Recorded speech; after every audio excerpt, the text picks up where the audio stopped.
Hey guys, it's Sam. Strong female characters get such a bad rep within media, all forms of media, comics, movies. Everybody seems to hate this particular kind of character archetype. There are videos upon videos every once in a while that pop up on YouTube to discuss this particular character trope. And I think I have kind of come to my own conclusion about what I feel is the most uncomfortable truth with strong female characters. To me, strong female characters are generally simply used as a marketing ploy and nothing more. They're a marketing ploy to make a piece of media seem a bit more progressive, and the strong female character is just there to check a box.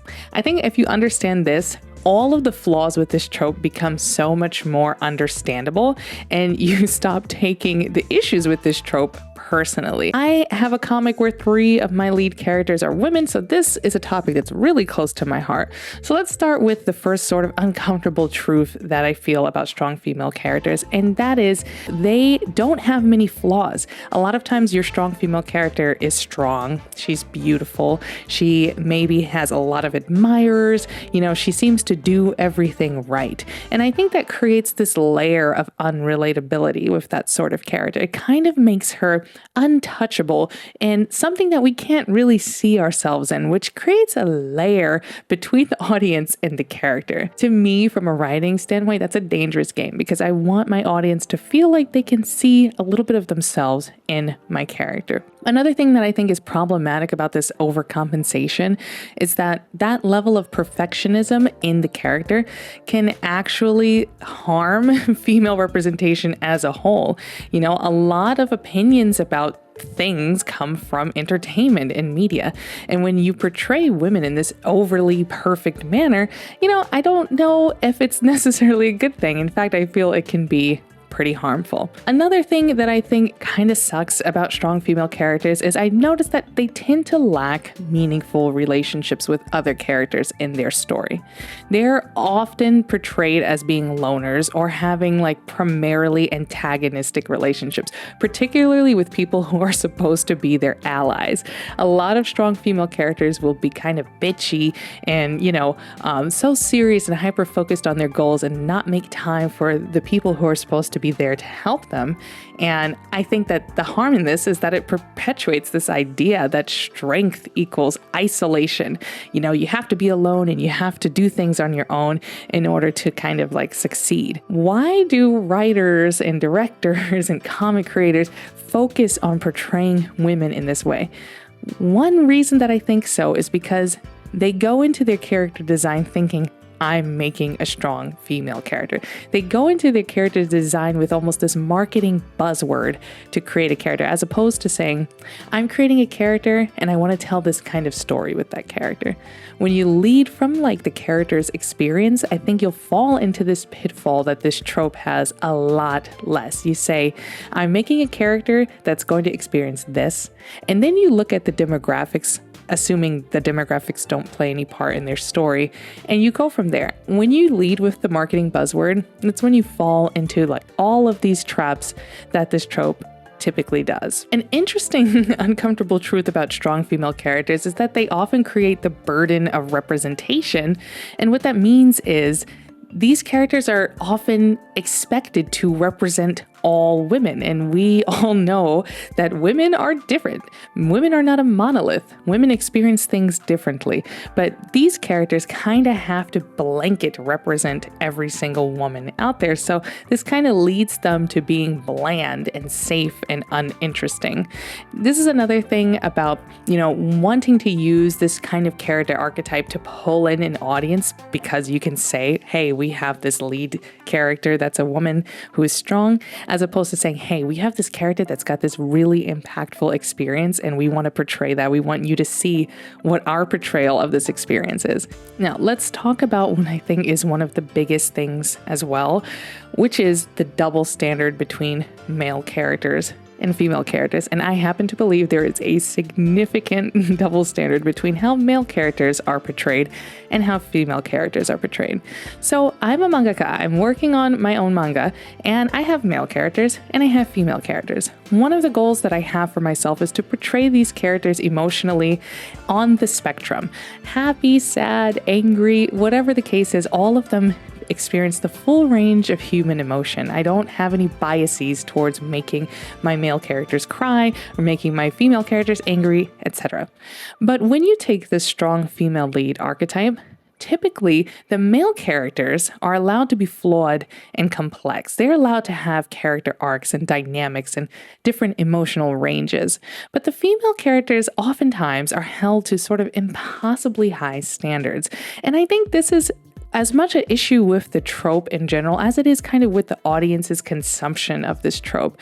Because if you think about how many male superheroes are basically the same as strong female characters, but for some reason, the strong female characters seem to get hated on so much, within audiences. And it really causes you to think about why there seems to be a double standard between this portrayal. When you take the same traits of a male superhero character and put it in a female superhero, it becomes so much more unpalatable, even if the two characters, all things considered, are written exactly the same. To me, it really shines a light on how we allow ourselves to process how male and female characters can express themselves in a story. So the uncomfortable truth about who's writing these characters is the fact that many of them are still written by non-femmes who don't understand the experiences that non-cis hetero men go through.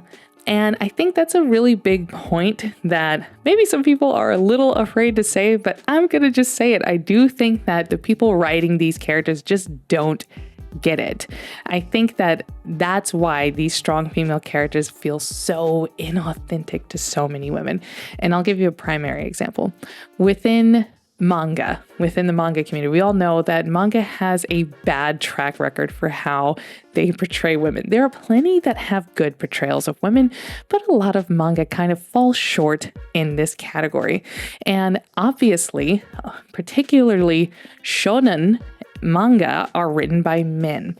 And these portrayals of the female characters are exemplary of, or an example of how these men process their experiences with women, and the result is you get a lot of these, very fan servicey, very sometimes Mary Sue-ish, very kind of inauthentic and strange female characters. And to me, something that I'm really leading with in the creation of my own story is that my female characters are just characters. They are not defined by what I decided that their gender is, and their stories are not defined by that either. If my male characters can get upset and yell at something, so can my female characters. If my female characters can cry about something that hurt them, so can my male characters. I want to separate this sort of like binary issue that we face and just treat the characters as characters. This is, of course, unless the character's story kind of revolves around, has a subplot which revolves around their gender and how their gender experience affects their life as a whole. With all of that being said, how do you break out of the issues with the strong female character, and how do you do better? How do you write better female characters? I think about this a lot. I try to understand how, as a woman, I can portray authentic women.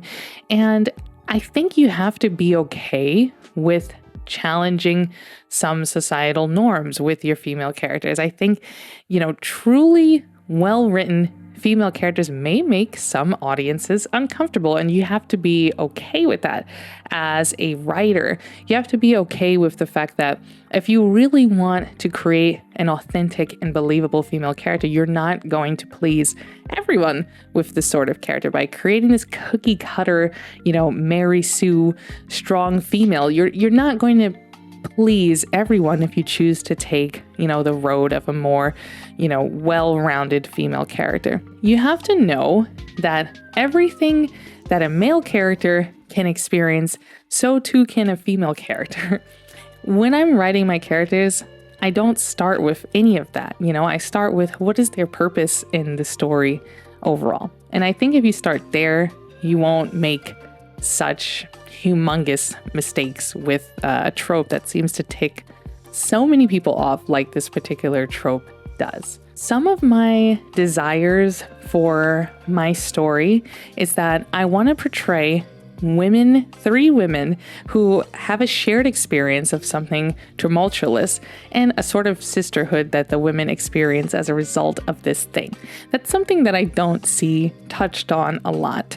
I think to Final Fantasy 15, I think it was, that had, Noctis and all of his bros like on the road trip and driving around and doing things, and how, the creators were very adamant that, this is like a bros road trip kind of game, And I think about, well, we have a lot of experiences of that, but we don't have a lot of like Final Fantasy X2s. We don't have a lot of Yuna, Riku, and Pains. We don't have a lot of like, well, what is the sisterhood experience like? And I think if we focus on more of those sides of female characters, maybe this strong female trope can become a thing of the past if we focus on those unique experiences that women can have with each other, like sisterhood and bond and things like that.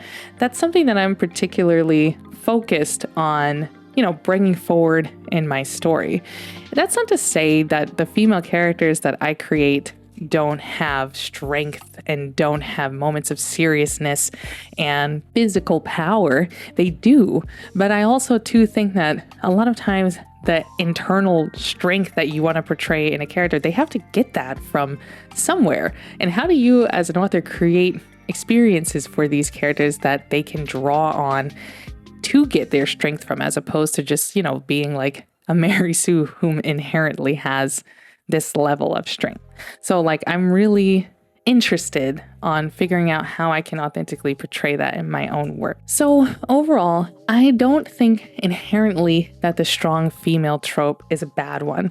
I think it's typically executed really poorly because the writers who are executing these characters are looking at it from a marketing perspective, as opposed to how can we create female characters that have strength, that possess strength, but experience the same wide range of emotions that the male characters we create do. The uncomfortable truth about it is that term is a buzzword. It doesn't mean anything, it means as much as strong female snail or whatever. It's a buzzword that has no meaning. And I think if we focus too much on that word and that phrase in and of itself, we're not really tackling the problem with the writing of these sorts of characters at all. We're just kind of getting fed up with, She-Hulk twerking, which has no bearing on anything. Like, let her do that if she wants to do that. Like, to me, that's not the problem with this trope. So I'm more interested in attacking the root of the issue with this trope, as opposed to getting hung up over the language of the phrase. So what do you think about strong female characters? Do you agree? Do you feel like they tend to be flat? And do you think it's purposeful? Do you think this is an attempt to kind of make them palatable to the wider audience? Do you think that the people writing these characters are, purposefully doing this? Or do you think perhaps they're just simply ignorant and not, trying to educate themselves on the experience of women as a whole? I don't know. What do you think? Let me know in the comments down below. If you like this video, feel free to give it a thumbs up and stick around on the channel for more videos like this talking about literary topics while I create my manga, Olde Treehouse. Until next time, bye.